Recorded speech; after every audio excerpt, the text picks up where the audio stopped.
ma siis Susani lahkel noogutusel ütle jah, et alustan meie üritusega.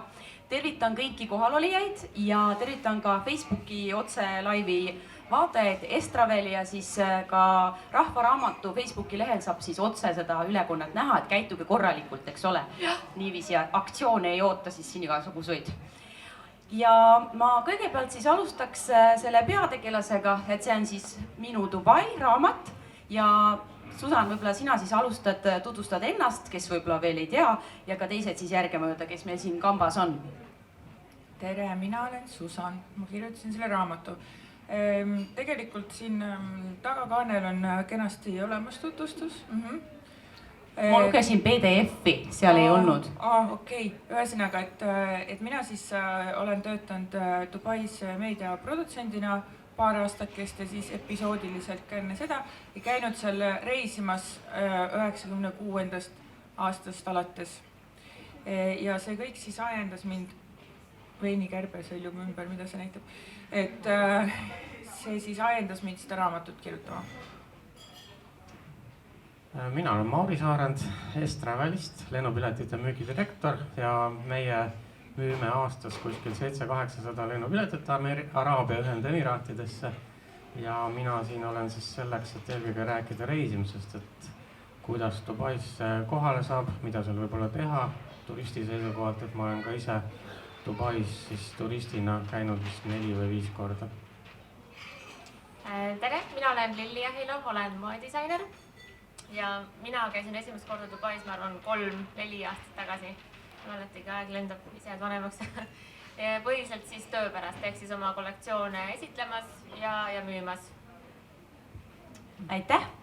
Et nüüd on selge, kes on kes, aga ma küsikski kohe siis selle järgmise sellise väga tähtsa küsimuse, et mis riik see Araabia Ühendemiraadid on ja kus ta tegelikult üldse asub? Ta asub Pärsia lahe ääres või siis nagu sealkandis öeldakse Araabia laht selle kohta, Araabia poolsaare nii-öelda suhteliselt seal tipus ja koosneb 7 emiraadist. Ja kui ta nüüd võrrelda mingi maa-alaga, et kui suur ta on nagu niiviisi geograafiliselt, kui võrrelda? Oi, ära küsi mu käest siukseid asju, ta on väike. Ta on Eestist natukene suurem pindalalt, aga elanikarvud palju suurem, see on 10 miljonit elanikku on kokku. Ja vist nende STK on ka suurem, on ju? Ütleme nii, et Dubais elab umbes 9 miljonit inimest. Ja nüüd kindlasti ma arvan siin kohal oli, et ma usun, et paljud on võib-olla käinud, sest tõesti see lend on sinna väga mugavaks ja kättesaadavaks tehtud ja lennupiletid on väga hea hinnaga ka. Aga kuidas seal peab ringi käima, et Susan, et nagu panid siis purka selga ja läksidki nagu niiviisi, et kõik paljastavad riided jätsid koju? Ja see on ühesõnaga, see on kõige põletavam teema. Alati esimese asjana, mida küsitakse on, et kuidas sa seal töötada saad, kui sa oled naine. Ja teine asi siis, et kas sa pead purka selga panema. Ma arvan, et Lilli on ka väga kursis nende teemadega. Et selles riigis on, ütleme nii, et kuna nad pööravad suurt rõhku turismile, kuna nende õli ei ole nagu nii lõputult ja igavesti, et siis nad tegelevad turismi edendamisega ja kõik ju saavad aru, et valge inimene ei taha reisida kuskile, kus ta peab ennast sisse mässima. Aga tegelikult ka kohalikud ei käi sellises asjas nagu purka, et meil siin Ida-Euroopas või üldse selles mõttes, et selles raamatus ma ka kirjutan sellest, et me tihtipeale me elame selles oma maailma nurgas ja me väga ei süvene sellesse, mis nagu mujal toimub ja Lähis-Ida on nagu kõik mingisugune, mingi Araabia on ju. Purkaga käiakse peaasjalikult Afganistanis, et purka on nagu selline telk, et sellel on, ta on nagu ühes tükis ja siis siin on niisugune väike auk silmade kohal, mis on kaetud võrega, et ükski Dubai naine mitte kunagi ei pane purkat selga ja ma pole isegi näinud ühtegi purkas turisti seal. Et Saudi naised, Saudi Araabia, see on teine riik, see on naaber, hästi suur. Saudi naised kannavad sellist asja nagu niqab, mis on siis niisugune nagu siit ripub niisugune loor silmadelt alla. Ja kui nad käivad avalikus kohas näiteks söömas, siis nad ka tõstavad seda loori ja panevad endale siit niimoodi toitu sisse. Aga Dubai naised ei kanna ka seda, et Dubai naised käivad abaias ja siis oma pähe nad panevad sellise salli, mille kohta öeldakse Sheila. Et tegelikult Lillil on see abaia on seljas, äkki seda tõuseb püsti, siis inimesed näevad. Oma tõlgendustega, jaa, et see on siis suhteliselt klassikaline araabia naise riietus, mille nimi on siis abaia. Ja mina moedisainerina loomulikult olin sellest nagu väga inspireeritud ja siis tegin selle nii-öelda oma enda disainitud kangaga siis abaia ja siis väga huvitav oli see, et eestlased, üldse eurooplased, et nemad ju tegelikult traditsiooniliselt ei tea, mis asi on abaia. Et nemad näevad seda lihtsalt kui sellist kerget mantlit või siis pigem sellist kimonot. Ja hästi huvitav on see, et Eesti või üldse tegelikult Euroopa naiste hulgas on see nagu hästi populaarseks muutunud või minu kollektsioonis. Aga see on väga mugav ja, sest et kui sa näiteks tahad minna välja riietes, mis ei ole võib-olla nii presentaablid, siis sa viskad selle mantli endale peale ja lehvid ringi nagu kuninganna sellega, et... Kusjuures minu jaoks ongi nagu hästi üllatav olnud, et hästi paljud siis Emiraati naised, kellega ma olen kokku puutunud, et selle all tegelikult abaia all nad kannavad tihti, ma ei tea, kas retuuse, mingid spordidresse, enam-vähem pidžaamaga, et nad ise teevadki nagu nalja, et et see on mingi maailma kõige mugavam riietus, et sa võid nagu shopping-keskusesse minna põhimõtteliselt pidžaamaga, viskad oma selle abaia peale ja keegi ei tea ju, mis sul seal all on, et see on tegelikult nagu ülimugav ja väga selline praktiline riietusese tegelikult. Ja neid on ka vastavalt konservatiivsusele erinevaid, et Lillil on niisugune nagu eest lahtine mantel, osad naised kannavad sellist, mis on nagu eest kinni.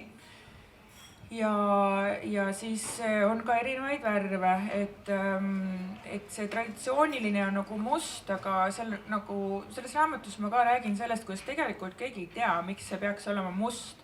Et ma ei tea, Lilli, kas sina oled naistega rääkinud sellel teemal? Ja nad ise ütlevad, et näiteks ametlik, selline kõige ametlikum abaia värv on ikkagi must, et kui sa käid nagu riigiasutustes või naised, kes seal tööl on, siis nendel ei tule küll nagu töö kontekstis nagu kõne alla, et nad paneks mingit muud värvi kui nagu musta abaia. Ma olen tume siniseid ka näinud. Jah, et ta peab ikkagi olema selline tume konservatiivne värv, aga nad ütlevad, et jah, et see muutub, et üha rohkem on sellist nagu printi, et näiteks see muster on nagu klassikalise araabia naiseks ikkagi nagu liiga juba nagu efektne või natuke julgemad võib-olla sellised nooremad naised on nõus seda panema, aga üldiselt pigem ikkagi jah, siuksed nagu klassikalisemad tumedad toonid, et ma arvan, et see muutub, on pidevas muutumises.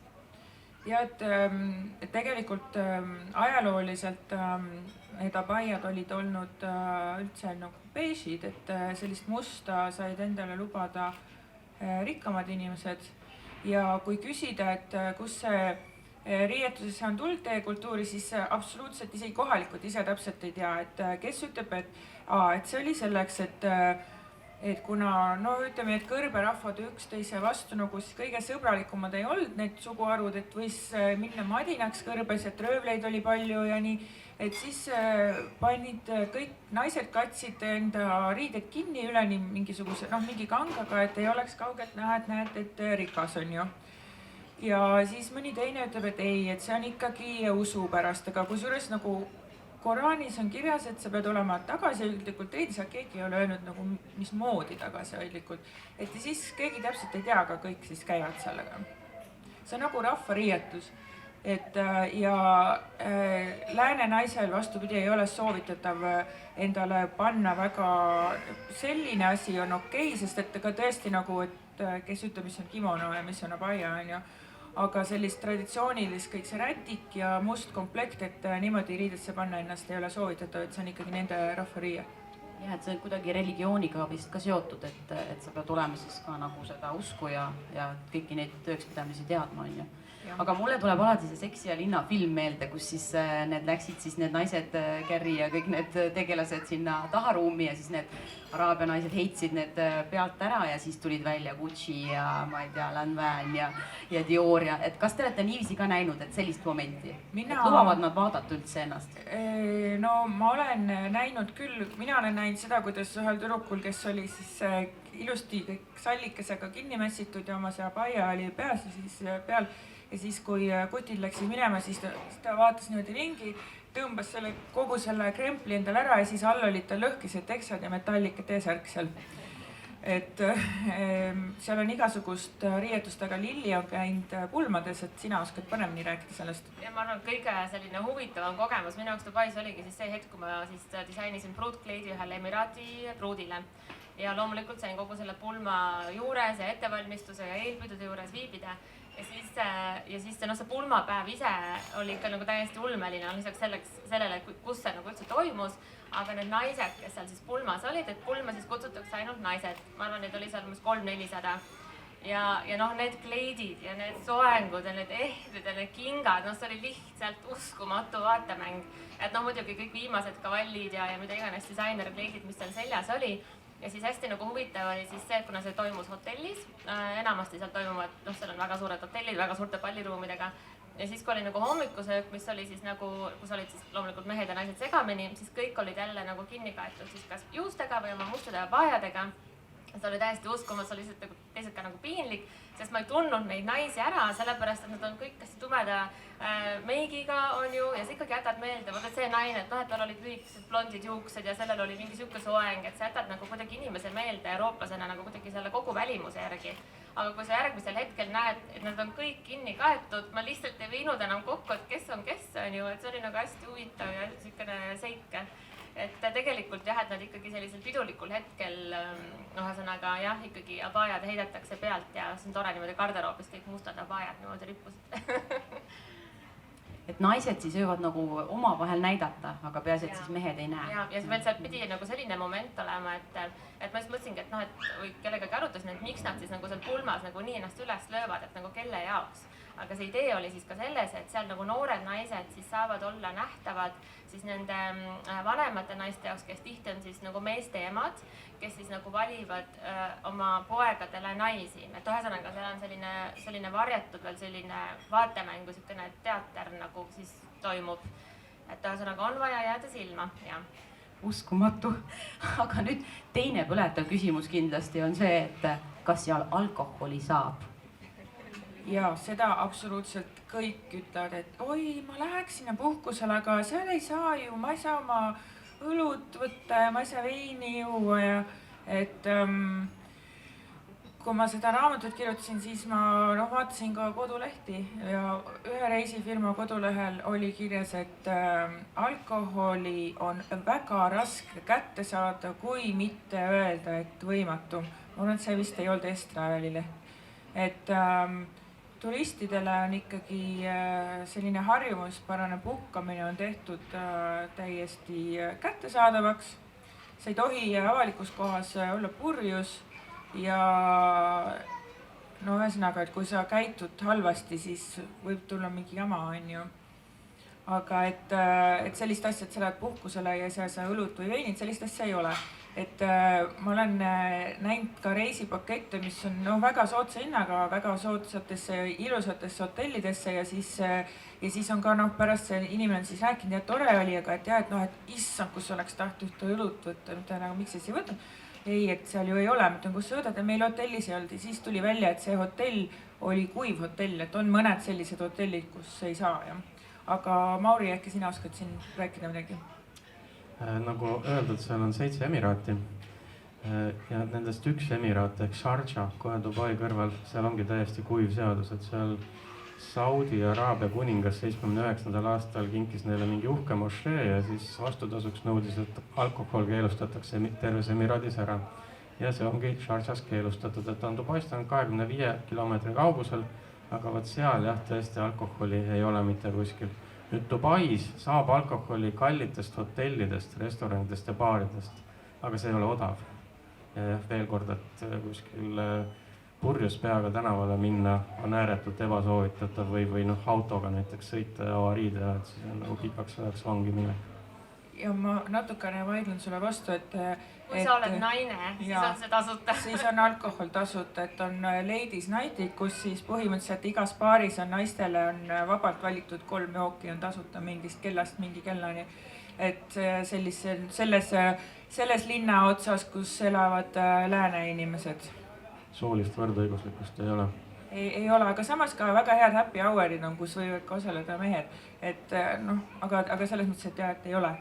Aga Ma tahtsin öelda selle Sharjah koha pealt, et on ka, kui minna reisile, siis osad reisifirmad, Ida-Euroopa omad ka müüvad neid Dubai reisipakette, mis on tegelikult Sharjasse ja ma olen olnud eelmise aasta detsembris, olin 10 päeva, pidin veetma Sharjas, elasin ühes hotellis ja see oli päris naljakas, oli vaadata neid Vene turistide horde, onud oli kõik oma konjaki tax-free'st valmis ostnud ja seal on ikka nii nagu range see, et see võeti neil siis hotelli lobis, konfiskeeriti kõik alkohol, siis nad läksid nii närvi, et nad hakkasid igal pool siseruumides suitsetama, see oli päris naljakas.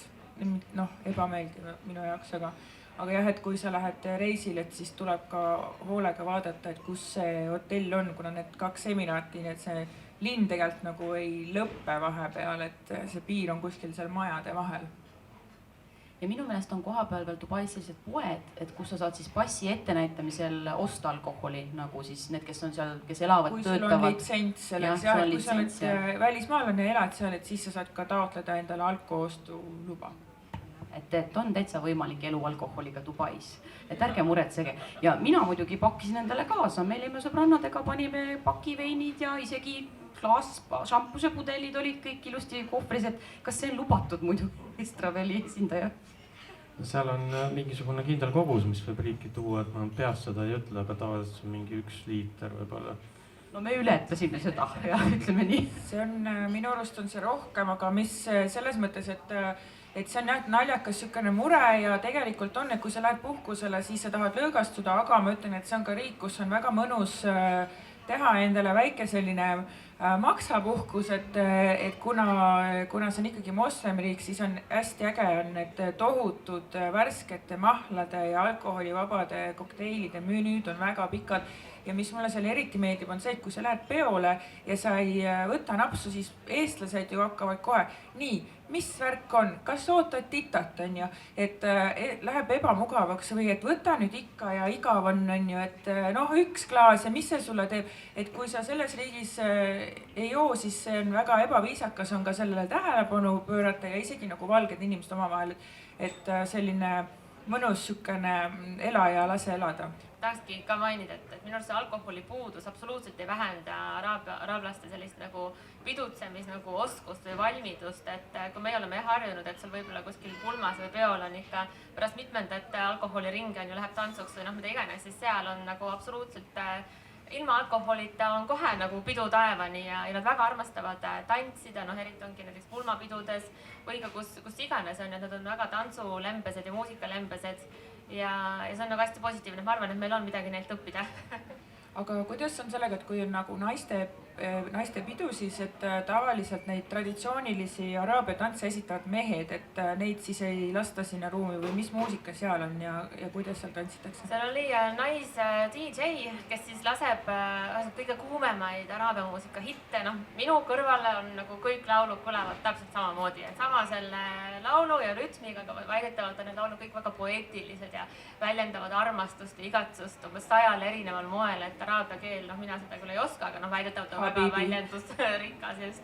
Et nad jah, tantsivad omavahel üksi, pigem kuidagi ringis ja noh, seal ikkagi töö nagu tantsides ikkagi käib nagu käte ja õlgadega, ma siiamaani nagu ei valda seda väga hästi, aga neil on väga huvitav maneer, kuidas nad üldse tantsivad, et mehed tegelikult pulma tulevad küll, aga nad tulevad siis koos peigmehega lavale niimoodi, et siis peigmehe ja pruudi meessugulased ja nad viibivad seal umbes võib-olla kokku pool tundi, annavad siis üle oma kingitused pruudile, nii et järsku siis pruudi randmele ilmub mingi väga kirgas käekell näiteks või mingi ehe või noh, mida iganes.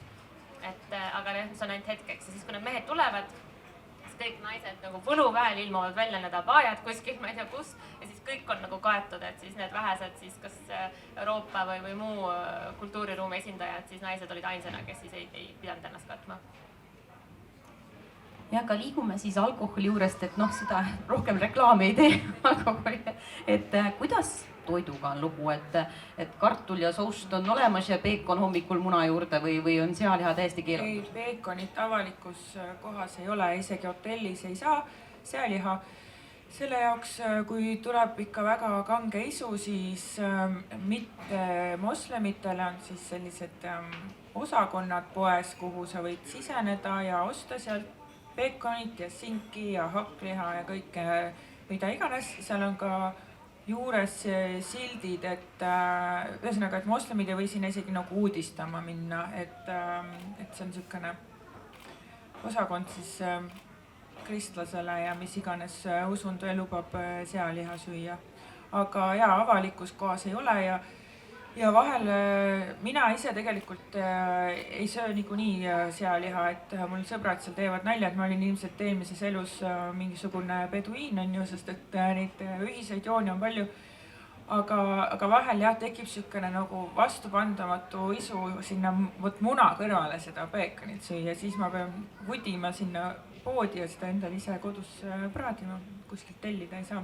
Ja, ta oli seal Carrefouri poes täitsa olemas tagasopis kuskil, aga mingi üllatavalt suur, et ma mõtlesin, mis sead need on, nagu väga suur oli kuidagi see peekoni. Tegelikult on, müüakse ka, mul on, ma ei taha seda kõik ära rääkida, aga selles raamatus, mida te võiksite kõik osta, on üks peatükk sellest, kuidas ma seal sprotte söön, et neid müüakse poes, et siis saate lugeda. Ühesõnaga, kuna Dubais elab koos üle 200 rahvuse, vist on 209 äkki see täpne number, muidugi see võib ju muutuda, eile keegi kolis minema, kes oli ainuke, ma ei tea, mingi leedukas näiteks. Et siis nagu kõigiga on arvestatud, et sa lähed poodi, sa saad seda toitu, restorani valik on tohutu, et sellist asja, no kui sul tuleb ikkagi isu hapukoore peal meenide järele, et siis sa lihtsalt lähed vene restorani ja sööd neid seal. Et ta on väga-väga rahvusvaheline. Ja mis nende enda nagu lemmiktoidud on, et kas neil on mingid oma eelistused ka või nad on siin kostitanud mingi oma toiduga?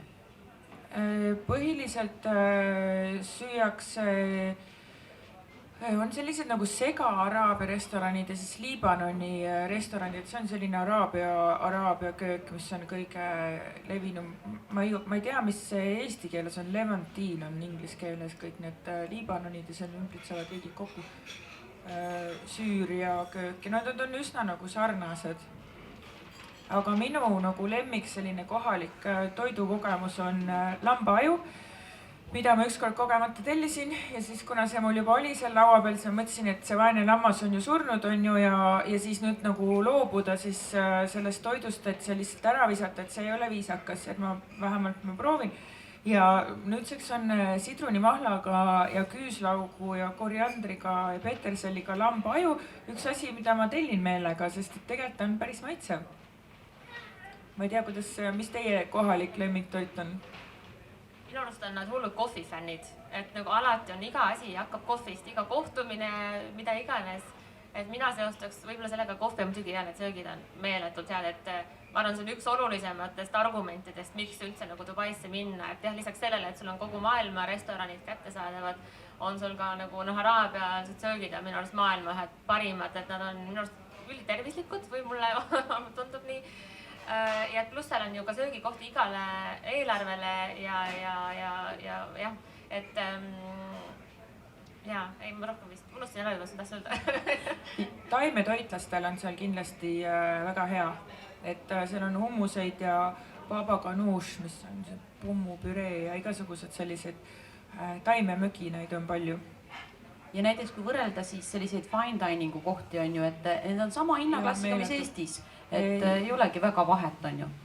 Ja selles üks selline toidufenomen, mis seal on reedene brunch, et kuna nädalavahetus on reedel ja laupäeval, vanasti oli neljapäev ja reede, et siis ja reede on moslemitele selline nagu, no see on püha päev on ju, siis see pühapäevane brunch on reedel ja see on selline afäär, mis võtab ikkagi terve päeva. Sa pead panema endale selga midagi, mis on äärmiselt glamuurne ja nagu ikkagi kena, aga samas, mis annab nagu vöökohast järele, sest et kui sa kell 12 lähed sinna Rootsi lauda, mis on nagu muinasjutulised toidumäed, siis sa istud seal umbes 4:00 ja ega see ei lõppe seal, siis tuleb veel brunchi afterparty, siis läheb uuesti kõht tühjaks ja terve see reedeni päev on lihtsalt nagu mõeldud õgimisel, et on selline nähtus nagu Dubai Stone, et kui sa sinna kolid, sa võtad juurde kohe. Sinuga juhtus nii või? Ei usu? Natuke juhtus küll, jah. Et kui sa lähed, mul on üks sõbranna Eveli, kes on seal, kes kunagi läks tegema tööd Bangkoki ja siis seal käis lehvivates riietes ja kui oli siis aeg sõita koju, siis tõmbas teksad üles ja vaatas, et vau, minuga oli nagu juhtus seesama asi, et olin suutnud ennast numbri võrra suuremaks süüa seal algatuseks. Aga nüüd on kõik hästi, tänan küsimust. Jaa, aga võib-olla siis veel ma tahaks muidu trenni võimaluste kohta ka küsida, aga võib-olla läheme selle juurde hiljem, et praegu veel sellise piiriületuse ja nende teemadega, et just see riiki pääsemine, et vaat seal on vist ka see, et sa pead olema abielus, kui sa tahad näiteks meesterahvaga minna kuhugi võtta siis hotell või korter või kas see on nagu kuidagi ka seal nii väga kontrollitav? Idee poolest, aga mitte keegi neid seadusi niimoodi nagu ei kontrolli, et kui sa lähed üksiku naisterahvana ja ei ole abielus, siis piiri peal absoluutselt keegi ei küsi mitte midagi, et selles mõttes, et kui ma annan oma passi piiri peal, siis see piirivalvur kuskil seal passis ei ole ju tänapäeval kirjas, kas sa oled abielus või mitte ja keegi ei ole mu käest seda kordagi küsinud. Keegi ei küsi su käest mingit sularaha, nagu on vist isegi Välisministeeriumi kodulehel äkki oli veel, kui nüüd ei enam ole, siis hiljuti küll oli, et see peab olema raha kaasas, seda ka keegi ei küsi, lihtsalt lüüakse tempel passis, sa oled turist ja sa lähed puhkama. Et idee poolest jah, ei tohiks olla mitte abielus paarid omavahel kuskil koos elada, aga mingit sellist asja, et käib mingi politsei ja koputab iga ukse peale, et tulla seda nüüd kontrollima, sellist asja ei ole, et ilmselt kui sa hakkad telekaid aknast alla viskama ja jood ennast täis ja püherdad hotelli lobis ja sulle kutsutakse politsei, et siis tuuakse see ka jutuks, et ja näe, lisaks näe vaata, on ju. Aga muidu mingit tavalist puhkajat sellised asjad nagu eriti ei puuduta. Kas võib-olla Estraveli esindajal on mingid fakte ja reegleid lisada? Paarkümmend aastat tagasi oli selline kord, et alla 30-aastane naisterahvas Ida-Euroopast, kuhu siis ka Eesti liigitati, tohtis minna Dubaisse ainult koos oma isa või abikaasaga ametlikult, et muidu ei saanud viisat. Aga sellest ajast, kui nüüd need reisimise reeglid on lõdemaks läinud, viisat enam tarvis ei ole ja on Euroopa Liidu pass, siis tõesti sellist piirangut enam ei ole. Ametlikult kõikides nendes Pärsia lahe äärsetes riikides on selline seadus, et ühes hotellitoas tohivad elada ainult abielus inimesed. Põhimõtteliselt on ka niimoodi, et igasugune abieluväline seks on kriminaalkorras karistatav. Aga jah, seda ei jälgita. Või kui ka keegi küsib, siis võib lihtsalt öelda, et me oleme abielus, aga lihtsalt erinevate perekonnanimedega ja sellest piisab. Aga jah, kui mingit pättust teha, siis see on nagu selline lisaargument sinu vastu, et kui sa oled veel ühte reeglit rikkunud. Muideks araabia naised ei võta endale mehe perekonnanime, kui nad abielluvad, vaid nad jäävad ikkagi oma isa tütreks kuni surmani. Selle kohta ütles üks araabia naine, et aga muide, kui see, et mu geenid on ju samad, et minu kehas ega midagi, mina olen ikkagi sama, et sellepärast miks ma peaks endale mehe nime võtma, et tema jaoks nagu üldse see kogu see mõte, et sa võtad endale mehe nime on ju tundus üldse nagu väga, väga veider. Et see on nagu minu arust väga nagu tore või selline positiivne nagu mõtteviis. Ja need nimed on siis niimoodi, et see on eesnimi ja siis tuleb kõigepealt tuleb kas siis bin või bint, mis siis bin on poeg ja bint on tütar ja siis tuleb isa nimi ja siis tuleb see sinu nagu selle nagu suguvõsa siis nagu perekonnanimi viimasena. Ja minu meelest neid šiike oli seal ka nii palju, et lõpuks mõtlesin, et ma ei tea, kõik on nagu mingid šeigid on ju, et nagu siin ei saa aru, et kuidas, kas see käib mingi ametinimetusena või on see nagu perekonnanimiga või? Sest mulle tundus, et või ma ei tea, või kuidagi juhtus nii. See on ikkagi nagu kui sa oled sellest suguvõsast ja selles mõttes, et šeigi poeg on ju samamoodi šeik on ju, et kui sa ikkagi oled lihtsalt tavaline kodanik, siis see ei käi su nime, et muideks kohalikke on umbes sama palju kui eestlasi kogu sellest massist, mis seal riigis elab. Et selles mõttes minu arust on meil üldse selle rahvusega tegelikult palju ühiseid jooni, et me arutasime Lilliga seda, viimati ma nägingi sind Dubais.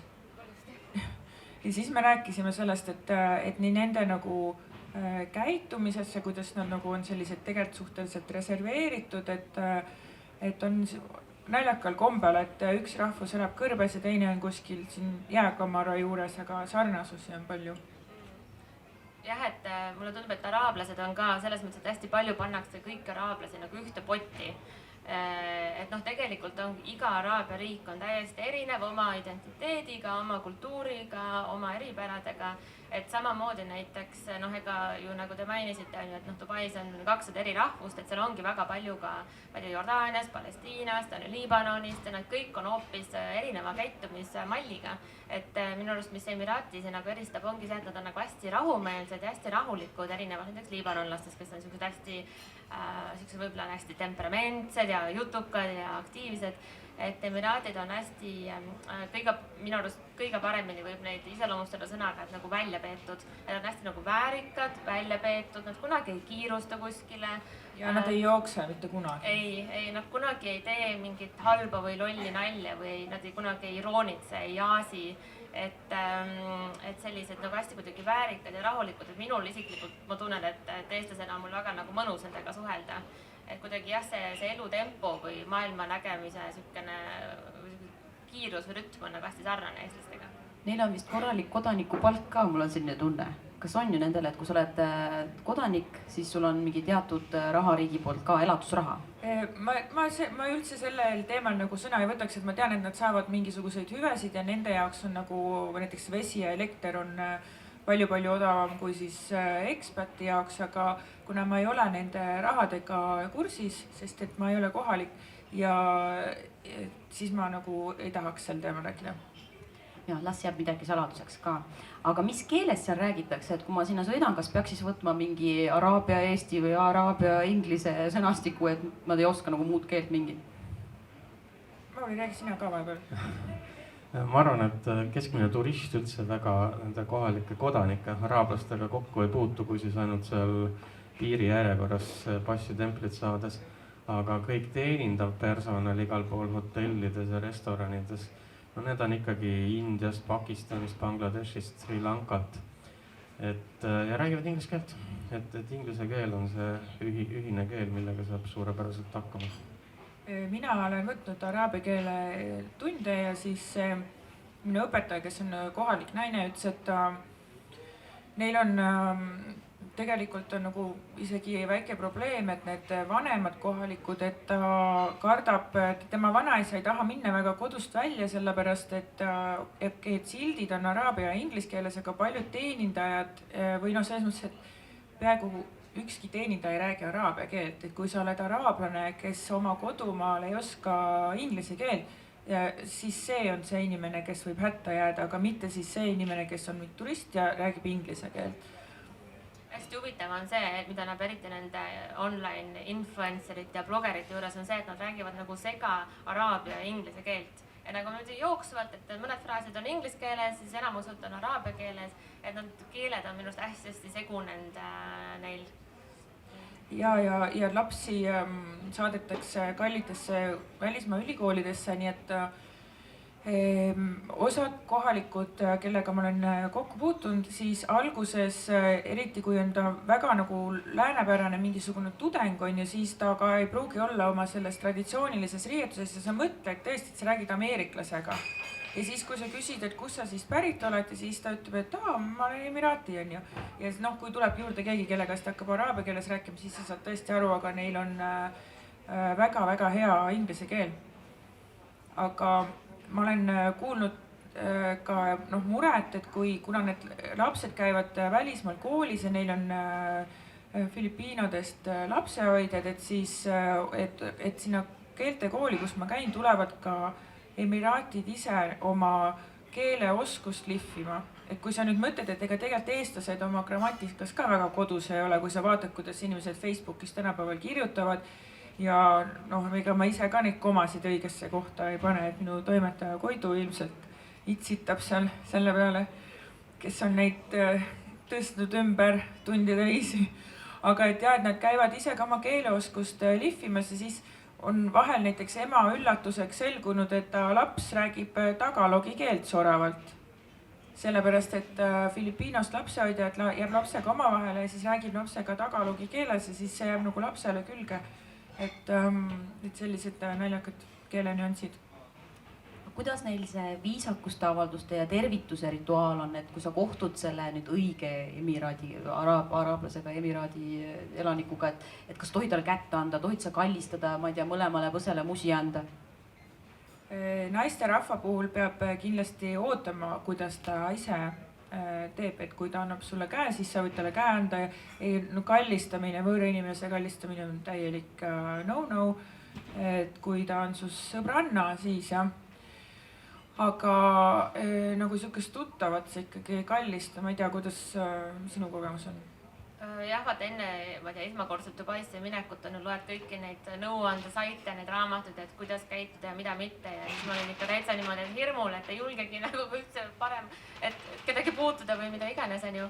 Aga noh, tegelikult ma arvan, parim asi ongi see, et sa tegelikult ootad ära, et mida see nii-öelda kohalik ja kuidas tema käitub, et naistega sa annad kätt, on ju, tuttavatega, teete põsemusi, siis kui on väga nagu selline soe kohtumine olnud või keegi tahab väga kuidagi oma tänulikkust või austust näidata, et siis tehakse nii, et üks muusi ühele põsele ja siis 2 korda nagu teisele niimoodi järjest ja see on kõik niisugune väga väärikas ja niisugune aeglane ja noh, meestega samamoodi, et mina tavaliselt olen oodanud hetke, sekundi ja mul pole veel olnud kordagi sellist hetke, kui Emiraati mees nagu ei oleks nagu kätt surunud, et kuidagi nad ise tahavad ka olla nagu hästi sellised, mitte siis riivata nagu eurooplaste nagu ka selliseid kombeid või tundeid, et nad teavad, et Euroopa naisena sa surud kätte, et siis see on nende arust nagu fine.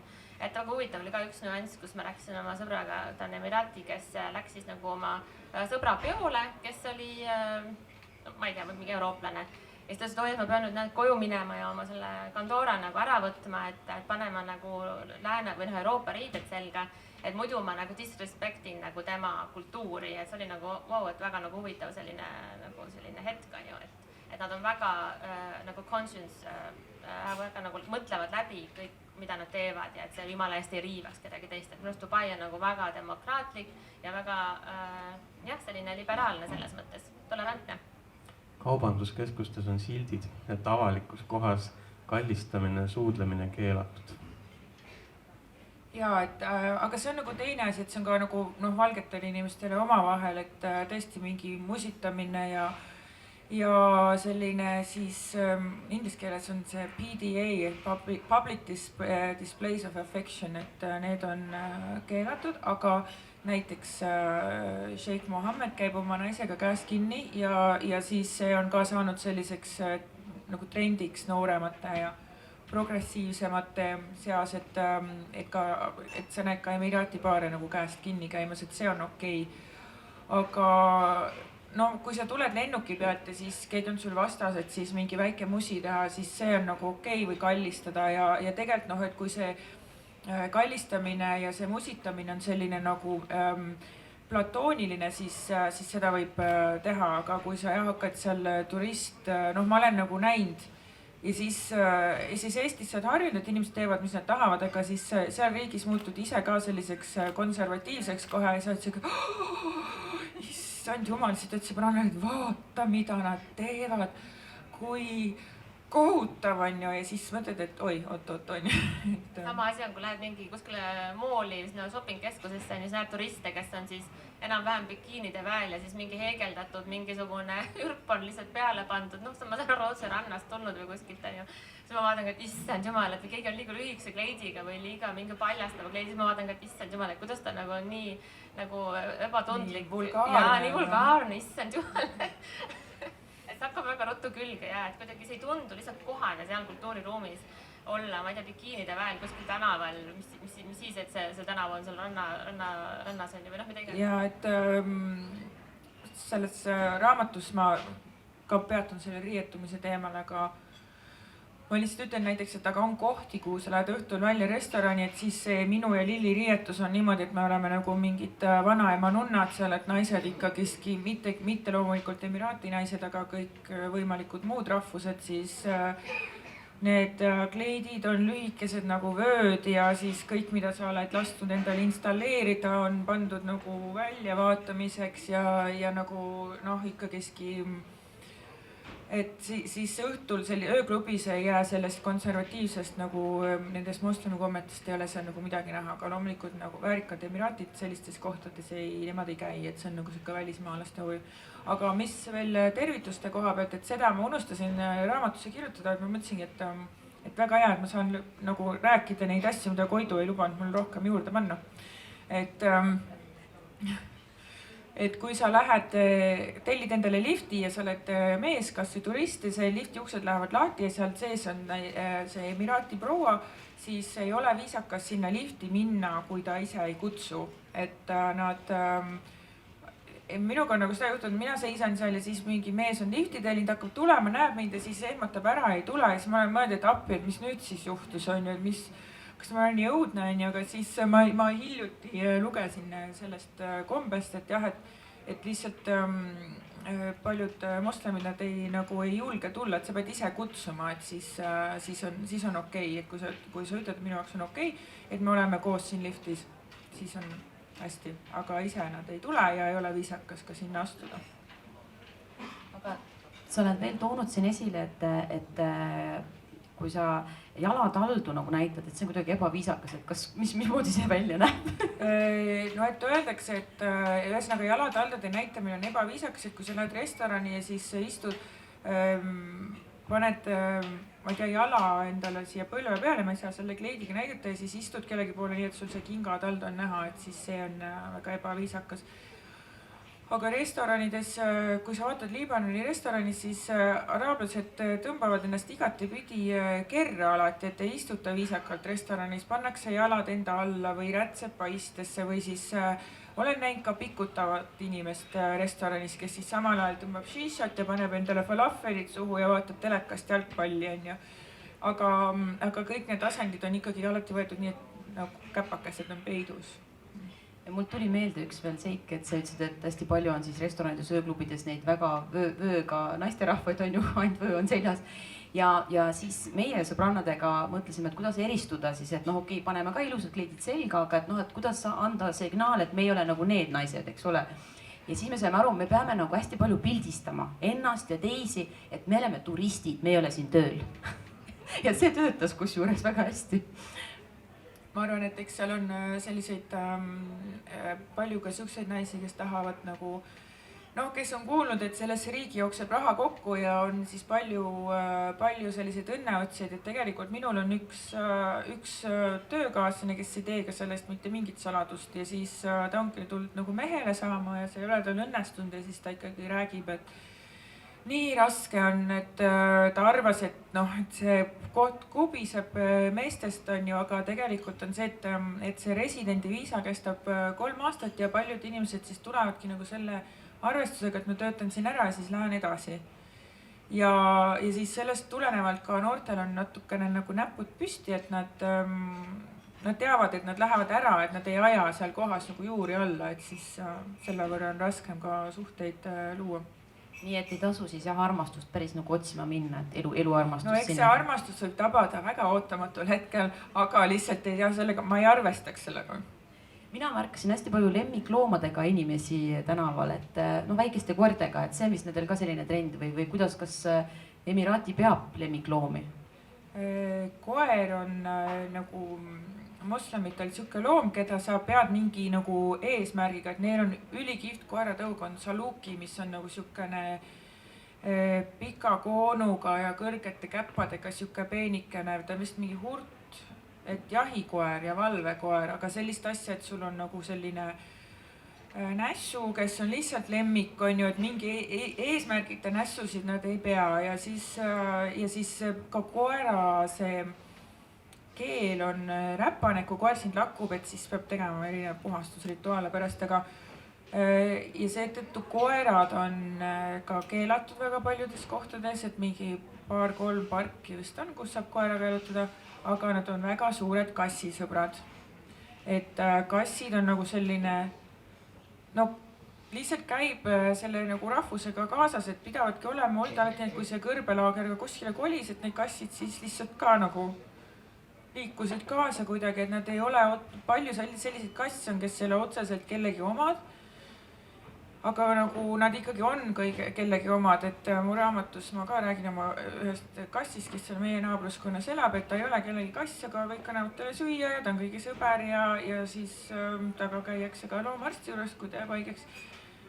Et ma lugesin lehest eelmisel aastal, et on tekkinud nagu suure sellise lääne ekspertide kogukonnaga on tekkinud nagu araablaste jaoks selline nagu kummaline nähtus jälle, et tulevad need lääne eksperdid ja tahavad neid kasse kinni püüda ja varjupaika viia ja kastreerida ja kõike on ju, et nende jaoks nagu täiesti arusaamatu, et et kassid ju lihtsalt nad nagu on ju, ja siis lääne inimese jaoks on nagu Eestis on ka tekkinud see fenomen, et kui kass istub aia posti otsas, siis pannakse kohe Facebooki foto, et kass on kadunud ja appi on ju, et meil ju ka vanasti nagu loomad lihtsalt liikusid nii nagu nad tahtsid, et siis selline tundub, et see on läänest jõudnud nii meile kui siis ka sinna, et tahetakse ilmselt hoolitseda, aga ma ei tea, Lilli, et kas sinul on sellised kliendid, kellel võiks olla sülekoerad, et ma ei tea, et kas on see trend on ka jõudmas sinna või et koerapidamine on nagu levinum rohkem praegu kui näiteks paar aastat tagasi? Ma absoluutselt ei tea mitte kedagi, kellel oleks üldse mingi lemmikloom siis Araabia Emiraatide hulgas. Et ikkagi koerad on ikkagi ainult ekspertidel, kes on siis, seal ongi, vaata nagu sa mainisid, on ju, et paljud ju adopteerivad tänavalt hulkuma läinud koerad, et pigem olen kuulnud seda, et jah, ostetakse oma lastele sellised kutsikad, on ju, ja siis niipea, kui nad kasvavad, need kas koerad või kassid nagu suuremaks, et siis nad lüüaksegi nagu tänavale, et ega üldiselt mingit looma nagu seal ikka võrdväärseks nagu kompanjooniks nagu, ma ei tea, Euroopas nagu ikkagi väga ei peeta ju. On mul selline mulje jäänud, et linnud on neil küll, nad on ju tohutult, need on ju need kullid on ju, või kes need, ühesõnaga, kõik see... Pistrikud vist ka. Jah, pistrikud, jah, just. Need on jahilinnud, jah. Ja kõik, mis puuris on sellised papagoid ja laululinnud, et mulle tundub, et neid küll peetakse kodus ka, nagu selliseid linnukesi, aga muudest loomades pole küll kuulnud midagi. Aga hobused on vist Emiraati jaoks selline nagu, et ma ei tea, naisest ka vist parem või ma ei tea. ma niimoodi ei ütleks, et nii tuleb olla üldse väga ettevaatlik, mida sa... Õnneks me oleme Eestis. Et seal pööratakse väga suurt rõhku soolisele võrdõiguslikkusele, et kui nagu riik vaatab, et võtab mingi agenda, siis sellega hakatakse väga tõsiselt tegelema. Et kui nad tahavad olla progressiivne riik, on ju, siis vaadatakse, meil on vaja teha nüüd see ja see asi selle jaoks ja nüüd me hakkame neid tegema ja need reaalselt tehakse ka ära.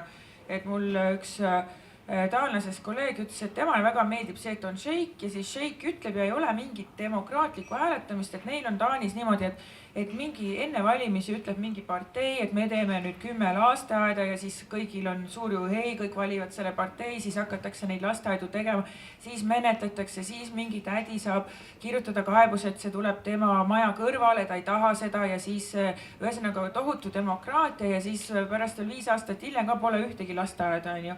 Aga et Araabias on nii, et kui šeik ütleb, et meil on vaja lasteaeda, siis sa võid olla kindel, et see on poole aasta pärast on olemas, lapsed on seal sees ja kõik on õnnelikud, on ju. Et näiteks Dubais on 9 naisministrit, palju meil Eestis on 2 või 3 on ju. Või üldse mitte Dubais, vaid Araabia Ühendemiraatides, et riik on ikkagi Emiraadid ja Emiraatides on näiteks 9 naisministrit, et see, kui mul küsitakse, et sa oled naine, kuidas sa seal tööl käid, siis ka kohalikud naised on väga, ütleme nii, et kas käivad tööl valitsusasutustes või siis neil on mingid oma ärid, et sina ju kindlasti puutud kokku ka mingite ärinaiste klubidega, et nad on väga, väga tegusad ja mingit 4 seina vahel istumist ei toimu seal. ja kogu see võrdõiguslikkuse teema on seal nagu hästi aktuaalne ja hästi oluline, seda hästi peetakse nagu silmas, kui on tõesti jah, seal kas see valitsuse moodustamine on ju või mida iganes organisatsioonid, siis alati on nagu see, et sul peab ikkagi vähemalt on, ma ei tea, 40% naisi olema, mis see seaduslik või selline seadus ei ole, aga noh, selline hea tava nagu näeb ette. Et ma hästi tihti jah, kuulen ka sellist just Eestis arvatakse, et on, nad kannavad seda abajat, on ja nagu kuidagi alla surutud ja tihti või ka burka jah. Ja veel hullem burka on ju. Et tegelikult see absoluutselt nii ei ole, et need naised on nagu väga hinnatud ühiskonnas, vastupidi, neil on ju, eks ole, eraldi järjekorrad või neid lastakse sabas on ju ette, et okei, see küll pole võib-olla väga võrdõiguslik, aga ühesõnaga nad on hästi nagu, mis see hea sõna eesti keeles on, nagu sellised nagu considerate, et nad hästi nagu peavad ligimesest lugu ja mingit naiste allasurumist, noh nii palju kui mina seal käinud olen või kokku puutunud, no absoluutselt pole sellega nagu silmitsi seisnud või seda me nagu märganud. Seal on mõned teised rahvused, et näiteks ma olen tähele pannud Pakistani neid meeste puhul seda, et taksojuht, kui ma hakkan taksojuhile nõu andma, siis ta lihtsalt ei kuula mind ennem, kui ma juba nagu röögin tema peale, et see on nagu küll, et noh, sa oled naine, no kuidas sa kaarti oskad lugeda, isegi mina ei oska. Taksost rääkides hästi markantne on see, et seal taksojuhid ei oska lugeda kaarti. Jaa, see on täiesti... On nagu nii, et mis asja? Mitte keegi neist reaalselt.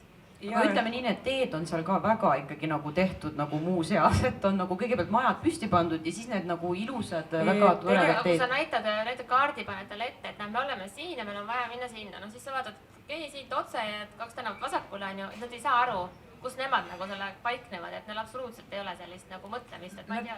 Nad vist ei ole lihtsalt õppinud seda koolis, et nad on tulnud kuskilt taksojuhiks ja mulle üks taksojuht ütles, et ma ütlesin, et sõidame Atlantiste palmi, mis on nagu tohutu koloss, eks ole, selle palmikujulise saare peale, et see on võimatu on seda mitte teada, see on lihtsalt nagu nii hiiglaslik ja nii kummaline maja on ju. Et ja siis see tüüp ütleb, ma ei tea, kus on. Ja nagu, kui ma siis panen enda selle GPS-i on ju, sest et noh, sa ütled, et teed on nagu juhuslikult, aga lihtsalt teesüsteemid on väga-väga keerulised, et peatänaval on 10 rida ja siis see kõik hargneb mingiteks tohutu mitmetasandilisteks ristmikeks ja see on ka osaliselt on väidetavalt tehtud sellepärast, et erinevad Lähis-Ida rahvad, et nad on päris crazy'd autojuhid, et kui sul on nagu, läheb nagu noh, rida ühes suunas, et rida teises suunas ja seal vahel on nagu pidev joon ja Eesti autojuht vaatab, et aha, pidev joon, ma siit nagu ei hakka minema, on ju. Siis Lähis-Ida autojuht vaatab, mingi, siin ei, no teda ei vaatagi midagi, ta keerab see, kus ta tahab. Et kui ei oleks nagu sellist betoonblokke vahepeal ja keerukamat süsteemi, et siis lihtsalt kõik sõidaks niimoodi, nagu nad tahavad, on ju. Aga et jah, et taksojuht ütleb sulle, et ma ei tea, ma olen esimest päeva ja ma ei saa üldse mitte midagi aru ja ta ei saa aru, kui sa paned GPS-i sisse ja mitte midagi, siis peadki istuma ja ütlema talle, et mine otse, aga siis ta vahel on nagu see, et kui talle ikkagi nagu tundub, et see, et ta ei usu sind, siis ta ei kuula sind, sest sa oled nagu naine. Aga sellist asja ma ei ole kordagi nagu täheldanud Emiraatide juures, et nendega koos töötades mingit sellist asja ei ole olnud, et sind kuidagi noh, isegi Eesti töömehed nagu küsivad su käest, et tuleb mul mingit WC-votti parandama ja siis üritan seal rääkida midagi, siis ta küsib lihtsalt, aga kus peremees on? Siis ma ütlen jah, omanikku ei ole kodus, vabandust, on ju. Et minuga midagi sihukest ei ole juhtunud Araabias. Aga mis transporti sa muidu seal veel kasutad peale takso, et ma tean, et seal on nüüd see uhke tramm, eks ole, mis sõidab ka päris hästi. No see tramm sõidab väga piiratud kohas, aga seal on väga kihvt metroo, mis ei ole maa all, vaid on selline nagu monoreil maa peal ja see on, pidi olema maailma kõige lühema ooteajaga metroo, ma ei oska seda muidugi kommenteerida, sest Dubais on kõik maailma kõige, aga see on hästi puhas. Ja kui me rääkisime just sellest nagu soolisest võrdõiguslikkusest, siis ikkagi nagu konservatiivsemate usundite jaoks on alati nagu siis noh, naistel ja meestel võimalus niimoodi eralduda ja seal metroos on näiteks naistevagun, kus on siis noh, roosade piktogrammide ja erinevate joontega on siis ära märgitud, et see on ainult naistele ja kui mehed selles vagunis viibivad, sa saad trahvi. ja siis ühel hetkel nagu sa harjud nagu ära nagu nende hüvedega, et mis sul on, et sul on nagu naiste parkimiskohad ja siis, kui sulle lähed kuskile rannaklubisse, siis see ainukene vaba tool on seal mingite meeste vahel, et kui sa näiteks ütled nagu Euroopa riigis, et mulle ei meeldi siin olla, on ju, siis sind vaadatakse, et noh, ära pirtsuta, et ise tulid kell 2, on ju, et tulid siis kell 10. Aga kui sa ütled seal teenindajale, et ma nagu siia ei soovi minna, siis hoia muidugi, et naisterahvas ikkagi ja tassitakse sulle see siis teiste naiste juurde, et selline ja et ühesõnaga siis saad sõita selles naiste vagunis, kus loomulikult on palju vähem rahvast. Estra veel tahab midagi lisada? Üks asi, kui turistina minna Araabia Ühendemiraatidesse, on väga soovitan auto rentida. See on suhteliselt odav seal. Bensiin on umbes 3 korda odavam vist kui Eestis. Ja noh, tõesti teed on väga head, väga suured kiirused on, ütleme seal Dubai ja Abu Dhabi vaheline kiirtee, seal on 3 sõidurida kummaski suunas ja lubatud on 120 kilomeetrit tunnis, aga samas on igal pool ka sildid, et see automaatne kiiruskaamera hakkab tööle 140 kilomeetrist, et noh, seal reaalne liikumiskiirus on kuskil 130 siis. Aga üks asi, millega arvestada seal autorendil on see, et kindlasti peab olema rahvusvaheline juhiluba. Et kui mina näiteks rentisin autot, andsin Eesti juhiloa ja rahvusvahelise Eesti oma anti mulle kohe tagasi ja kõik see dokumendid täideti ainult rahvusvahelise juhiloa järgi. GPS on kindlasti väga soovitatav, ilma selleta on raske sealt sõita. Isegi GPS-iga on nii, et kui nad kogu aeg ehitavad mingeid uusi asju, uusi teid, et siis see GPS, mis teile sealt endifirmast antakse, et see ei pruugi olla kõige kaasaegsem, et noh, mulgi oli mitmel korral selline situatsioon, kus GPS soovitas mul kuskile vastassuuna vööndisse keerata või ütles mulle, et sa sõidad nüüd kuskil keset kõrbe, et mine kohe tee peale tagasi, et noh, kui tegelikult oli sinna lihtsalt ehitatud uus tee. Et kas või sellist uut asja nagu Legoland Dubai lähedal veel ei olnud seal GPS-is olemas. Aga sina siis võib-olla räägiksime veel siis, mul läks sõna järg ära praegu. Räägime sellest, et kuidas on teha... Ma tahtsin seda küsida, tuli meelde, et sa ütlesid varem, et keegi ei jookse, aga keegi nagu ei jaluta ka, et seal nagu kõnniteid ei ole, mina nagu avastasin. Näiteks Dubai Marinas oli, see on see GBR promenaad, aga sa väga nagu ei saa seal jalutada kuskil tänava peal. Shopping-keskuses jalutada.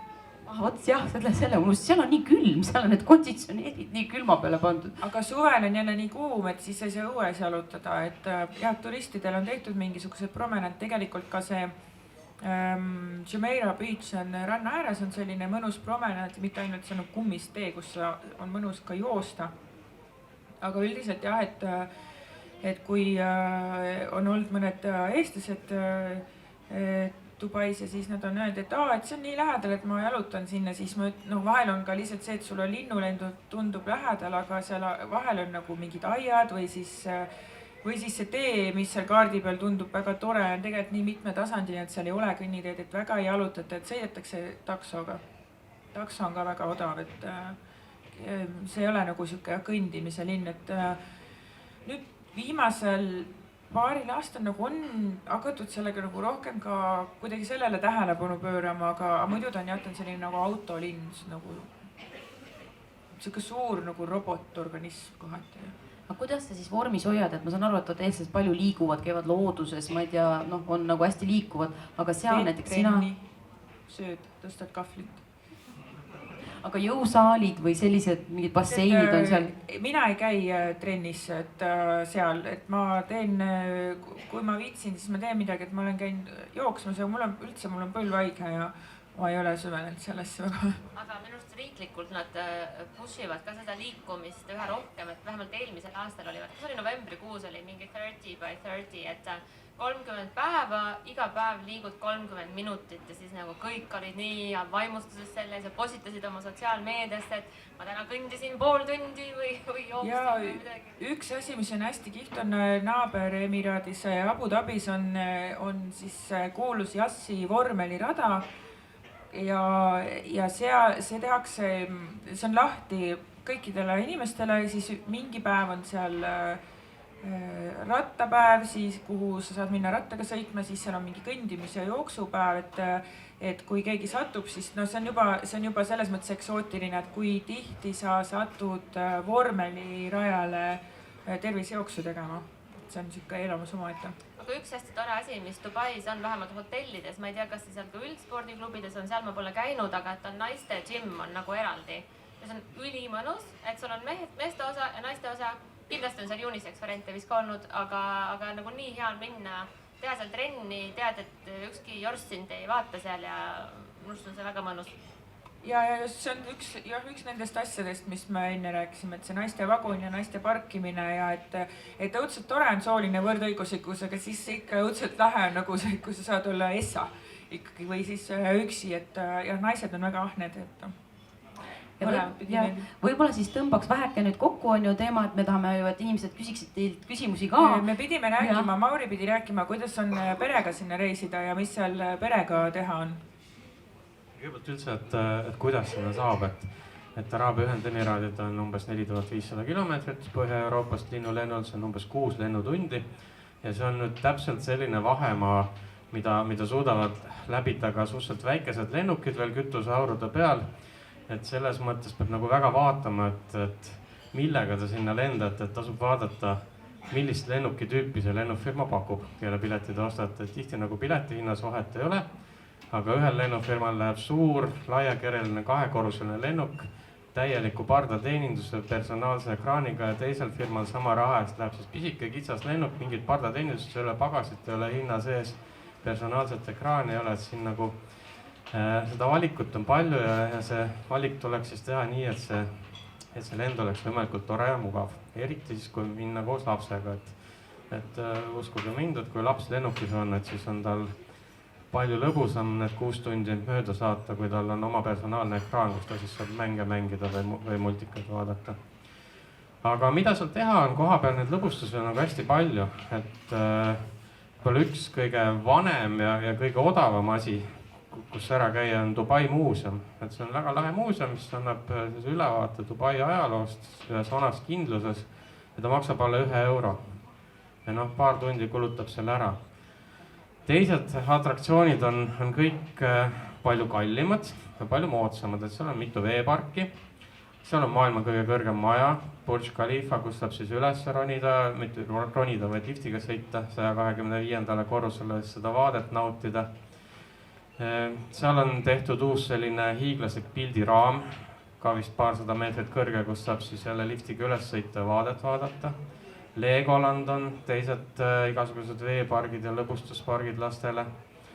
Kõrbesafari tasub järgi proovida, siis džiipidega liivatüünides sõitmine ja seal on sellised turistiasjad ka nagu siis mingisuguse lauaga liivatüünist alla laskmine ja kaameli seljas ratsutamine. Ja kindlasti tasub sõita kõrvalemiraati Abu Dhabisse, et see on nagu suhteliselt kiire, umbes tund aega mööda kiirteed ja seal on umbes analoogsed lõbustuspargid, aga seal on tihti vähem rahvast. Et ütleme, et mina käisin sel aastal märtsikuus, mis veel koha peal oli nagu sügavalt talv, 30 kraadi sooja ainult väljas ja oma siis 6-aastase tütrega käisime veepargis.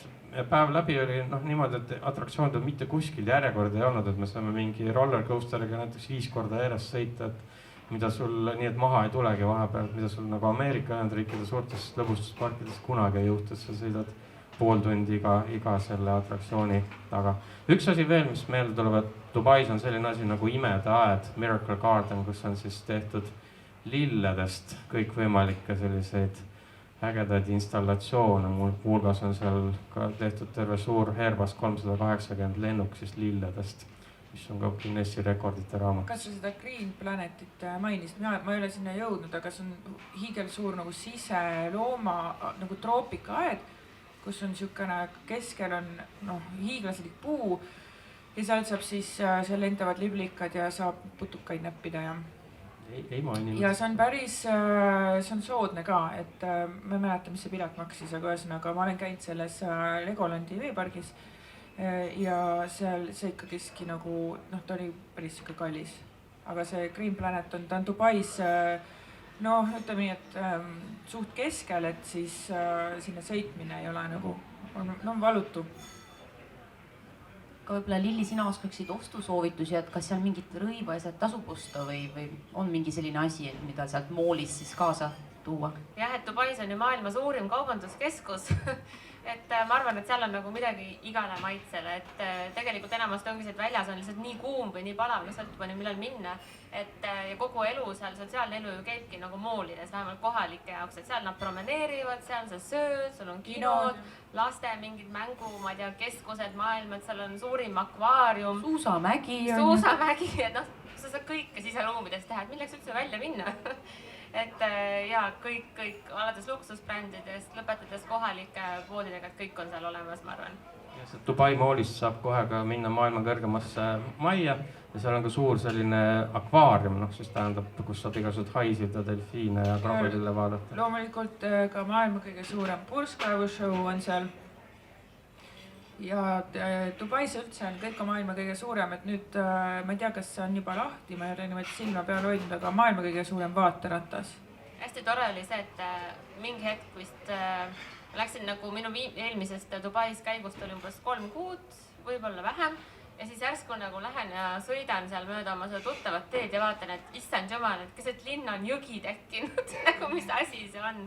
Ja selguski, et neil oligi uus arendus on ju, noh, nüüd ongi seal see jõgi ja koske, mis seal kõik läbi voolab. Et ühesõnaga Dubais ei ole nagu miski võimatu, et noh, ehitame lihtsalt jõe keset linna. No okei, teeme ära, et võimas, et alati on seal midagi näha uut või vaadata. Ja, et see linn areneb tohutu kiirusega, et kui ma lähen sügisel tagasi, siis ma näiteks eelmisel aastal eksisin kohe algatuseks ära selles linnajaos, kus ma seal elan, sest et sinna oli tulnud nii palju uusi maju oli vahepeal ehitatud, ma lihtsalt ei saanud aru, kus ma olen. Et seal liikudes tuleks arvestada seda, et sellist nagu tänavanimesid ja numbreid eriti ei ole, et on küll tänavanimed, aga kui sa ütled taksojuhile, et mingi tänava on ju ja siis mingi numbri, et ta ei tea midagi, et isegi ametlikel kodulehtedel on nagu mingi asja kohta on, et see asub vot selle torni kõrval raamatukogu vastas. Et tornidel on nimed, põhimõtteliselt praktiliselt igal majal on oma nimi ja taksojuhid mingil imekombel teavad kõiki neid nimesid, et sa lihtsalt ütled näiteks, et ma ei tea, Silverine Tower ja ta ütleb ka, okei, aga kui sa hakkad talle ütlema siis, et see on seal tänaval ja nii, siis sa võtad segadusse, et parem lihtsalt, kui keegi läheb, et siis istud taksosse ja ütled, et kuhu sa tahad. Mul selle Toweritega tuli üks naljakas lugu meelde, et ma kiirelt räägin, et ongi seal Shemara Tower ja Princess Tower ja igasugused Towerid. Ja siis ma ükskord ajasin sassi ja ütlesin vana Toweri nime. Et ma olin eelmine kord olnud ühes korteris, ühes Toweris on ju, ja siis ütlesin järgmine kord, et on see sama, aga tegelikult ma pidin teise minema. Ja mõelge ise, ma lähen siis sinna Towerisse öösel kell 6. Lähen ukse taha, koputan, ma seal on hoopis vale inimene sees. Ja uksed on neil ju lahti igal pool. Ja siis kohvritega neiu niiviisi on ukse taga. See on nagu selles uks teine Tower on ju. See mingi vene film oli, kuidas üks mees läks ja. Aga ja, et meil saab kohe aeg otsa, aga ma ütlen veel seda, et jah, et tõesti, et seal, kui sa ütlesid, et uks on lahti, et Dubais on hästi turvaline ka turistil liikuda ja kas või keset ööd kuskil kõndida, et muidugi on linnajagusid, kus ei ole nagu mõistlik tuterdada üksi ringi on ju, aga sellist praktiliselt tegelikult ikka igal pool, kus on nagu vähegi nagu selline nagu korralikum, et sa võid jalutada üksi ja keegi ei tule sind kohe kindlasti mitte röövima ja asju võib jätta laokile, kui sa oled turist, et sa paned oma telefoni laua peale, lähed lihtsalt vetsu, et näiteks asjad, mis ei tuleks kõne alla, et hästi turvaline on. Inimesed väga uksi ei lukusta ka, jah. Ja kui sa nüüd rannapuhkuse pilguga vaatad, et mis sa soovitad, kas avalikku randa või ikkagi nagu hotellide randa?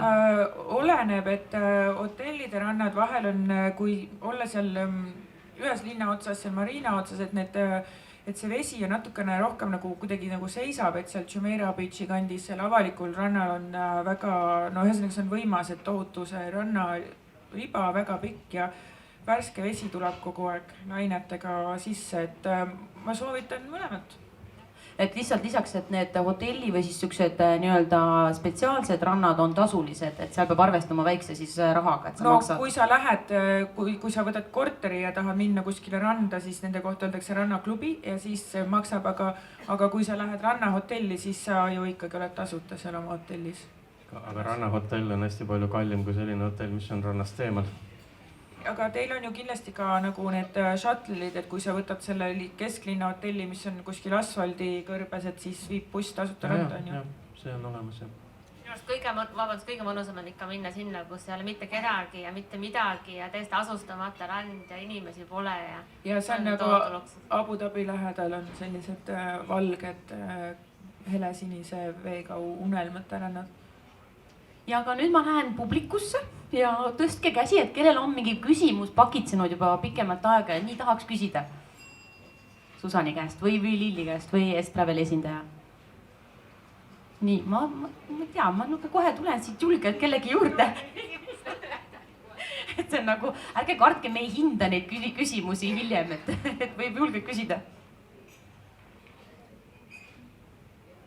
Ei oska ei küsida midagi. Vaata, eestlased ongi nii rahul kõigega, on ju.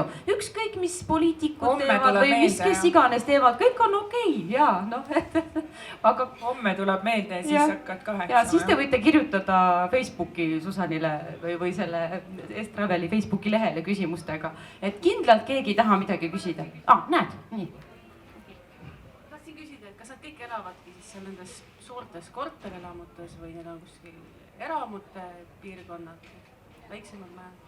See oleneb, et kes sa oled, et kui sa oled siuke lääne ekspert, siis sa võib-olla elad kuskil tornis, pilvelõhkuja sees, mitmekesi mingisuguses korteris, aga kohalikel on nagu välja kujunenud mingid oma linnajaod, et see Jumeirah Beachi nagu see rannaäärne linnajagu oli ka pikka aega siuke, kuhu mittekohalik ei saanud endale isegi kinnisvara soetada ja seal on tõesti mega suured, täiesti ulmelised villad, nii et seal on lihtsalt nagu tore jalutada, aga neil on ka tekkinud selliseid uusarendusi, et need kohalikud elavad kindlasti mingites suurtes majades.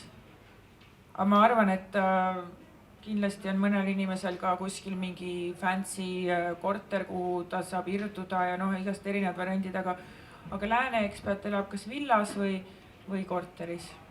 Ja, aga mul läks meelest. Ja, ma nüüd praegu teadustan selle, mis ma vahepeal pidin tegelikult tegema, et meil on seal selline kausike ja seal on loosikupongid, et me loosime välja ka 3 siis raamatut, et 3 õnnelikku ei peagi rahakotti siin tühjendama, vaid saavad siis sellise isikliku autogrammi, individuaalse autogrammiga eksemplari.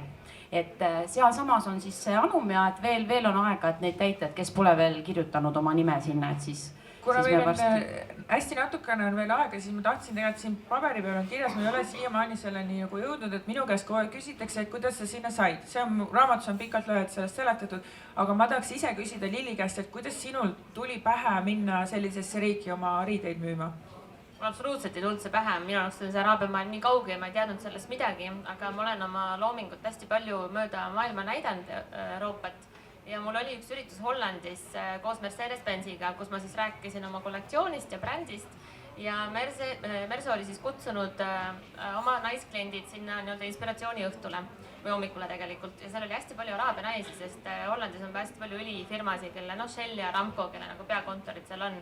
Ja need araabia naised, kes olid erinevatest riikidest, Tuneesiast, Liibanonist, Saudist, Katarist, nad nagu kõik ütlesid, et issa need Lill, et mida sa teed, ma ei tea, siin Hollandis oma nende riietega, et sa peaksid minema on ju Katari ja Saudisse, et aga sa pead alustama nagu Dubaist, et Dubai on kogu selle nagu regiooni keskus ja kui sa juba seal nagu läbi lööd, et sealt sa saad siis nagu hargneda teistesse riikidesse, et turule sisenemine nagu läbi Saudi või läbi Katari nagu siis Dubaisse, et nii ei saa, et kui sa juba väljaspoolt siis tuled, et see juba bränd ei ole võib-olla nii kuum või nii, ühesõnaga, et see nii nagu ei tööta. Ja siis kuidagi elus on niimoodi, et üks asi viib teiseni, ma sain väga headeks sõpradeks siis ühe selle Katari prouaga, kes ikkagi rääkis mulle augu pähe, et no mine sinna Dubaisse, et mine lihtsalt vaata. Ja nii oligi, et ma lihtsalt ostsin enam-vähem puhkusepaketi nädalaks, et ja mulle meeldis see, mis ma seal nägin ja vist siis paar kuud hiljem võtsin 4 kohvrit oma kollektsiooniga ja olin seal siis 1,5 kuud koha peal ja hakkasin põhimõtteliselt tööle, et ära vaadata ja näha, et mis seal siis nagu moeskeenes toimub. Ühesõnaga ja see on juba pikk omaette story, aga nii see põhimõtteliselt alguse sai läbi soovituste. ja sina, Susan, kuna töötad selles niiviisi TV-produktsiooni, eks ole, see on raamatus kirjas, ma ei saa kõike ära ka rääkida. Sealt saab lugeda, aga sa tead ka väga palju teisi eestlasi või sa oled kokku saanud, et kes seal igasugused spetsialistid on, ei vä? No ma olen selline inimene, et kui ma lähen kuskile võõrasse riiki, siis ma ei hakka endale nagu rahvusepõhiseid sõpru otsima, et ma ikkagi vaatan nagu inimese järgi, et ma tean, et on olemas nagu kahte sorti inimesed, et need, kes lähevad kuskile, otsivad kohe üles nagu rahvuskaaslased, aga mina pigem nagu olen lihtsalt lasknud nagu asjadel minna, et ma olen saanud ühe eestlasest uue sõbra, aga mitte rohkem, et ma ei ole minu jaoks see nagu ka see välise eestluse mingisugune termin on niivõrd palju muutunud, et vanasti tõesti elasid kuskil ja Skype'i ei olnud ja üldse internetti ei olnud ja siis said kauge kõne võtta ja oli nagu väga raske, aga tänapäeval lennukipiletid on odavad, meil on telefonid, meil on Skype, et selline nagu välismaal nagu elamine minu arust ei ole nagu mingi sihuke isolatsioon, et ma peaksin nüüd hakkama nagu seal nagu kodu taga nutma ja käima koos klubidesse, et kui ma tahan süüa kilo võileiba ja vaadata AK-d, siis ma teen seda Eestis, on ju, et see, miks siis, et minna välismaale üldse?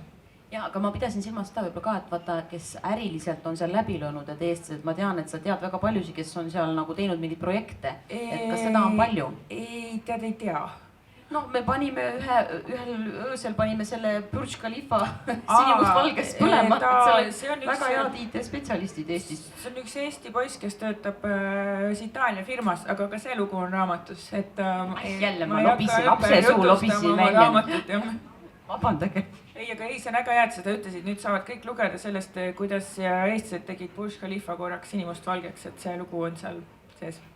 Ja kusjuures see päev oli, et miks see nagu see Burj Khalifa siis ehiti selle erilise valgusmänguga? Vabandust, mul seal abikaasa kõgeleb, et ja IT-firma Nortal, et on see, kes siis tegutseb regioonis Abu Dhabis ja siis ka naaberasuses Omaanis. Eestlasi seal äri tegemas. Oma kõrva ja naaberriigis Omaanis on juba väga pikka aega. Kas sa kujutad ette? Tuli meelde, jah. Aga see Burj Khalifa jutt oli see, et see oli ka nüüd, ma seoks selle kokku selle naiste austusega, et see tehti ju ema auks. Rahvuse ema pidustuste. Palun väga ja siis see rahvuse ema auks oli see eestlaste poolt siis see Burj Khalifa. Ei, no ema on ikka väga tähtis figuur selles kultuuris. Seda oli tore nagu näha ja kuulda. Aga võtamegi siis selle asja kokku, jah. Võtame kokku. Ma siis tänaks siis kohe ema temaatiliselt ja isa ka, homme on isedepäev ja siis tervet pere ja Koidud, kes pidi nagu, ta on blond, ei ole näha, aga ma arvan, et tal tuli sinna alla naturaalselt väga palju halle juuksekarvu minuga, sest et küll ma looderdasin ja siis, kui ma pihta hakkasin, siis ma lihtsalt tegin korraga nii palju, et jah, vabandust, ma järgmise raamatuga katsun olla rohkem läbimõeldud. Et kas tuleb siis ka järg Dubai 2? Ma arvan, et järgmine raamat on üleüldine reisiraamat minu erinevatest seiklustest üle maailma. Nii, aga nüüd ma lasen võtta siis teil kõigil ühe sedeli, et siis me saame teada, kes saavad siis need 3 raamatut endale. Marek Kallin. Nii, Marek, kui sa oled veel siin? Jaa, juhu! Aga äkki teeme seda pärast, siis ma saan ka sisse kirjutada. Paneme siia laua peale. Me paneme kõrvale. Nii, järgmine.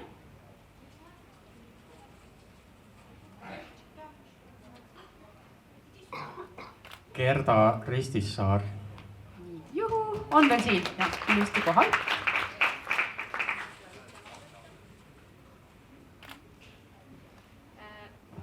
Palju õnne, Tuuliki Mardisoo. Nii, on kohal ka. Jah, väga tore. Jah, kahjuks reisipaketti selle raamatuga ei kaasne, aga võiks muidugi. Ma võin lõpetuseks öelda ühe vihje, kuidas saab hästi odavalt käia Dubais. Et umbes 15 € eest. Et kui te lendate kuskile Kagu-Aasiasse, Austraaliasse, siis tehke seda läbi Araabia Ühendemiraatide. Väga head lennufirmad, Emirates või Etihad Abu Dhabis. Ja kui te nüüd siis selle näiteks oma Tai või Austraalia piletiga teete Dubais ühel suunal peatuse, nädal aega, mõned päevad, et see suurendab seda pileti hinda ainult umbes 15 € ehk lennujaama maksude võrra. Ja mina küsiks võib-olla veel lõpetuseks Susanilt, et mis see on, mida sa teeksid, kui sa on sul vaba nädalalõpp ja kuhu sa läheksid siis Dubais, et noh, nüüd ma tahaks teada, mis on see asi, mida sina seal naudid ja teed? No ma pikutaks kodus ja vaataks lakke, sest tavaliselt ma olen väsinud, aga ma, okei, kui ma pean minema majast välja, siis ma läheks Kite Beachile, mis ongi see mõnus suur valge liivaga rand. Siis ma päevitaksin seal on hästi lahedad erinevad söögikohad kohe otse rannal, kus saab kaasa osta asju ja siis teeksin, no ma võtaks sõbrad kaasa, siis me teeksime päikeseloojangu pikniku, sest et seal päikeseloojang, päike loojub selle Burj Al Arabi taha, mis on selline purjekujuline üks Dubai neid ikoonilisi ehitisi ja jalutaksime seal ja siis pärast läheksime ja võtaksime mingid ringid kuskil seal samas lähedal. Väga tore plaan. Täitsa pani tahtma Dubaisse sõita. Aga ma tänan siis kõiki ja ka Facebooki vaatajaid, kes elasid kaasa ja Susanile siis edu raamatu müügil. Ja, et ma seda lugesin PDF-ist telefonis, aga see oli nii haarav, et ma täiesti mingi poole ööni seda lugesin, et mul on silmad, mul on prille nüüd vaja. Aga väga hoogne ja jutukas ja et nüüd ma saan vähemalt siis ilma selleta. Aga soovin siis sulle Dubais lahedaid ägedaid projekte edaspidi ja Lillile sama, et kindlasti sul jätkub ju töö. Ja S-Travelile siis palju reisijaid, et oleks sinna ägedaid reise tegemas palju inimesi Eestist, et ärge kartke Dubaid ja Araabia maad. Ja ärge kartke ja muidugi kõik aitäh kõigile, kes kohale tulid ja kes ostavad raamatut.